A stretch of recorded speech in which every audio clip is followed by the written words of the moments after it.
আসসালামু আলাইকুম। আইসিইউতে বিভিন্ন ধরনের মেশিন ব্যবহার করা হয়ে থাকে।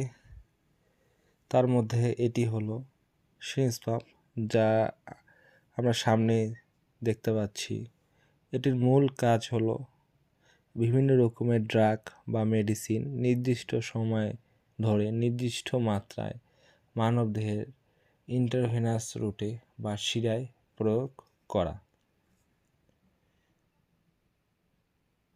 এই মেশিনটির মাধ্যমে আমরা সাধারণত সার্ভেক, নরঅ্যাড্রিনালিন, ডোবুটামিন, ভ্যাসোপ্রেসিন, অ্যাট্রাপিড, সিসাট্রাকোরিয়াম, ল্যাসিক্স, হেপনোপাসফেন্টাইল ইত্যাদি বিভিন্ন রকমের ড্রাগ মানবদেহে প্রয়োগ করতে পারি।